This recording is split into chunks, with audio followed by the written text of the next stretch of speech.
My name is Wyatt. I am 21 now, but this story happened last winter when I was still 20. I am an urban explorer and nature photographer. That is about as much detail I go into about myself, because I don't want anybody coming after me if they find out what I've seen. I know I'll never forget what I saw, but I can't risk telling anyone that I know. I'm not currently under any immediate danger, but there are too many unknowns. Back in early December of last year, I was looking through Instagram and saw some shots from an abandoned factory in Germany. This place was so perfect. It was rusting and old, but still kept the same structure and shape as when it was in use. Some of the pictures were breathtaking, mountain views through decrepit old windows, things like that. I screenshotted and reverse image searched one of the pictures from Instagram and found a place in Germany. There was no name for the factory anywhere I looked, but I kept seeing that the town it was in was called Western. I looked it up on Google Earth and saw that it was in a mountainous region in northern Germany. As I swiped through the images on Google, one article stopped me. It claimed that the factory was going to be demolished in April of next year, meaning it would be gone in just a few months. I was feeling impulsive and excited, so without thinking, I Googled flights to Berlin. Looking back, I wish my phone would have died that very moment. Anything to stop me from looking at flights. I would do anything to go back and make me close that tab. However, I found one flight leaving from my airport that Wednesday. It was only $600. I was just about to buy the tickets when I remembered that my friend Bryce, not his real name, was looking for somewhere to go for winter break. So I called him up and told him that there were tickets to Berlin for $600. I wish he would have talked me out of it, but instead, he was all over the idea. Later that afternoon, we both bought our tickets and planned to leave on Wednesday. Adrian, also not his real name, was also coming with us, but was going to leave early on Saturday to go see his family in Poland. Me and Bryce made plans to go to Western on Sunday and look around there for a few hours. So, when Wednesday came, I packed up all my stuff: camera lenses, SD cards, respirator, flashlights, clothes, and met up with Bryce and Adrian. We took an Uber to the airport and quickly boarded the plane. Honestly, I don't remember most of the flight. I think I slept through most of it. But finally, we arrived in Berlin. Honestly, for the next few days, it was just a normal vacation. Nothing but sightseeing and doing basic tourist things. On Saturday, we said our goodbyes to Adrian as he left for Poland. That night, I made sure to get all my stuff ready for the next morning. We had a 2-hour car ride from Berlin to Western. I was hoping we would get there around 2 in the afternoon and explore until 8 that night.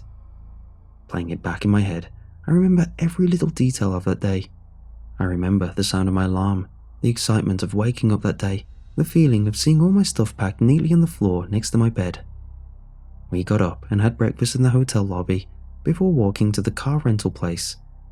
We picked out a blue Chevy from the lot, and the guy gave us the keys. I spent the next few hours driving through the green rolling hills of Germany until we finally got there. I felt nothing but excitement when we finally got into the town. I remember just driving and looking around for a while until we saw it there, clear as day, the abandoned factory. It sat at the bottom of a tall hill, in the middle of a bright green field. The mountains were in the distance to the east, opposite the factory. I started looking on Google Maps for a good place to park in order for us to walk there. There was a large parking lot next to a self-storage place that was only about a quarter mile from the factory. I pulled into one of the spots and looked around for people. "Should be good," I told Bryce as we got out of the car. I grabbed my camera bag, my flashlight, and my respirator out of the back seat and put it all on. For those of you who don't know, a lot of old buildings were built with toxic materials like asbestos, so it's just safer not to risk it and wear the respirator. We began walking down this old cracked asphalt road that has grass and flowers growing through it. It led straight to the factory, which I remember finally having a good view of. It was brown and rusted, but still beautiful and majestic. It had plants growing in it like it had been retaken by nature after the people left it. After a little walk, we reached the tall chain-link fence that was locked, but there was no barbed wire on top, so I considered just jumping it. but instead I decided to look for an easier way in. After walking next to the fence, I saw part of it had been knocked from the metal frame by someone else. We pushed the metal out of the way and just crawled through it onto the other side. Now we just had to get to the factory. It was already clear to me that the main entrance wasn't an option. It probably had motion sensors anyway. I was looking around when I spotted it. A broken window. It was only about 10 feet off the ground, so I asked Bryce to help me up. He hoisted me up and I grabbed onto the windowsill. I pulled myself up and through the window frame, pushing aside the broken glass as I did so. I pulled Bryce up through the window and we both jumped down on the ground inside the factory. Now, when I say this was massive, I mean massive. Like probably the biggest single room I have ever seen. It had so many levels and catwalks and bridges. This place was a gold mine. I immediately got out my camera and put in my 16 to 35mm lens and my best flash. I also put in a new SD card just in case. We walked around the ground floor a bit, mostly just looking up at the ceiling. I took one picture of the catwalks and bridges, leading up to a crack in the ceiling letting sunlight through. I went up one of the staircases onto the second level. There were a ton of generators and turbines all over the place, with a thick layer of dust and rubble covering them. I took some pictures on this floor, but we quickly moved up to the next floor. It was more of the same, but still beautiful. I walked to the edge of the floor and looked over the small balcony-like platform we were on. I immediately felt dizzy, looking all the way down to the ground floor. I'm used to that kind of stuff. I just didn't realize how high up we were. We climbed up the stairs to the next floor and Bryce told me to look at the mountains out the window. That was the shot from Instagram that I wanted. I adjusted my settings and snapped the shot. I checked over them just to make sure it was good, because that's pretty much the reason I came here. Even though I'm explaining this all very quickly, we did spend hours wandering around the place and looking at every little detail. We eventually got to some sort of control room. It must have had hundreds of different switches and buttons, all labeled with German words that I couldn't read, or seemingly random numbers. It was made clear from a thick layer of dust that this place hadn't been used in decades probably. That being said, I know I shouldn't have done this, but I took a small silver key from the control room as a souvenir. We left the control room and saw a ladder that went up at least 2 stories. It led straight up onto the roof of the factory. I hesitantly decided to climb it. Bryce said he'd do it if I did it first. The ladder wobbled from side to side as I hesitantly climbed up the steel bars. Finally, I grabbed onto the roof and pulled myself up onto it. "You'll be fine if you go slow," I yelled down at him. Soon he joined me up on the roof, and we looked out on the rest of the world. It was just endless rolling green hills leading to the snow-capped mountains. I turned around and looked behind us. I realized that the hill behind us was taller than the factory itself. If we could get to that hill before sunset, the picture would be unbelievable. I really wish I just abandoned the idea. But instead, we rushed back down the ladder and all the staircases to the ground level. We quickly leapt out the window and crawled through the fence. We walked across the grassy green fields and slowly walked up that tall green hill. I won't lie, it was tiring walking all the way up that hill, racing the sunset. When we finally got there, it was totally worth it. The factory, the mountains, and the sunset all mashed together in this beautiful vista. I took out my tripod and lined up the composition. When I finally snapped the shot, I took 9 or 10 of the exact same picture just to make sure I got it. It was incredible. But if I could, I would go back in time and leave that hill immediately. But unfortunately, Bryce looked behind us and pointed out another abandoned building to me. It was smaller, made of brick rather than steel. He was hesitant to go down there and check it out because it was getting late. I assured him we would be fine with the flashlights and we wouldn't be long. We walked back down the other side of the hill and over to the dilapidated brick building. By the time we got there, it was getting pretty dark already, but we had flashlights that worked fine. The only weird thing was that when we walked up to it, The gate was unlocked, like they weren't even trying to keep people out. I guess it was pretty hard to find, but still. We walked straight through the gate. I was scanning the area for motion sensors or alarms, but there was nothing. The same exact thing when we got to the front door. No lock, no bar, nothing. We moved open the metal door, but it was heavy, hard for either of us to even move. When we entered the building, it was dark, super dark. I immediately had to turn on my flashlight to even be able to see. The building looked more of the same, catwalks, machines, and the overall same vibe. But there was a large, circular door directly in front of us.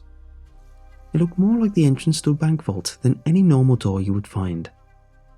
At this point, I was stunned that we hadn't seen a single alarm or motion sensor in this place. We were both immediately drawn to the vault door. I put my hand on it in awe. I'd never seen anything like this in all the places I've explored. It was barely cracked open, not open all the way, but definitely not closed. I put my hand in between the door and the wall and tried to pry it open. It slowly moved open, showing us what was inside. There was a long, circular tunnel that seemed to lead to another room. So far, this was looking like one of the best finds for me ever. I took multiple pictures looking down that long hallway, the flash lighting up the area. We slowly walked down the hallway, flashlights in hand, as we advanced towards the room at the end. When we got to the end of the hallway, there was another vault door that was swung all the way open. We walked through the open door into the room. It was seemingly empty, except for a small hatch leading into the ground. It was closed, but the lock and chain on it were broken.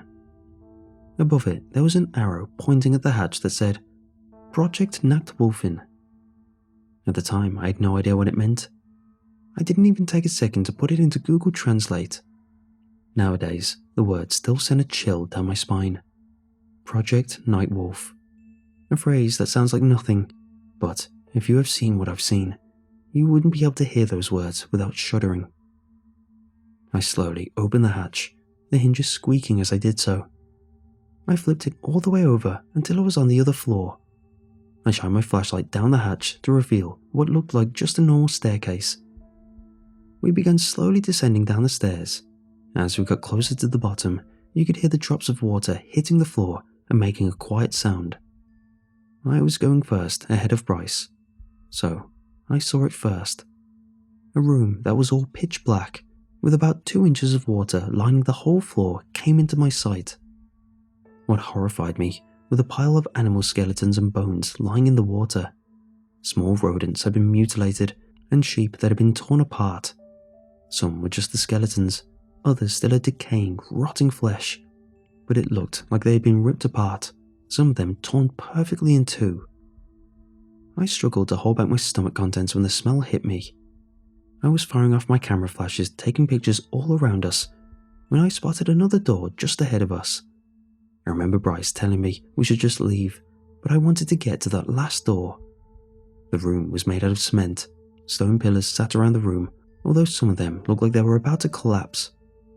When we finally got to the door and opened it, it looked like just another control room, like the ones in the factory. The thing that was different though, was there were swastikas on all the equipment and walls. Not ones that had been spray painted on by some kids, but real looking ones. It was as if this place hadn't been touched since World War II. I looked around at some of the buttons and stuff until I saw a journal.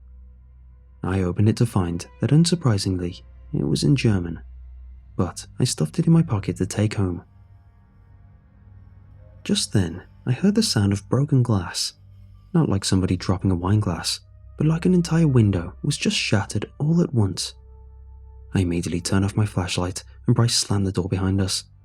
We both knelt down, breathing as silently as possible, not wanting to know what that sound was. Thoughts rushed through my head, possibly a bird, a mountain lion, but neither of those were even possible. We sat in that room for about a full minute, until I realized it was probably just because of how old this room was. Some structural error or rotting metal probably caused it. I worked up enough courage to go out there. Bryce said that he would go if I opened the door first. I walked over to the door, still crouched on the ground, and I turned the handle. I slowly creaked the door open, and, as if I were in a horror movie, my flashlight died. I was too committed at this point to go back, so I did the only thing I could think of. I grabbed my camera and started blindly firing off the flash. It could only do it about every 3 seconds, but I slowly creeped further and further out into the room. And that's when I saw it. It looked like a shadow crouched on the ground, but about 10 feet away from me was this oily black, skeleton-like creature. It slowly stood up, making cracking and crunching sounds as it did so. Its limbs snapped back and forth like they were breaking. When it finally got all the way up, I saw its mangled set of razor-sharp teeth lining a huge gash in its face. It was at least 9 feet tall, with its head almost hitting the ceiling. It was holding the body of a fox in its lanky, disgusting arms. It ripped the fox in two as it let out a horrifying, ear-piercing screech. My flash stopped firing. I looked down at my camera to see the message, SD card full.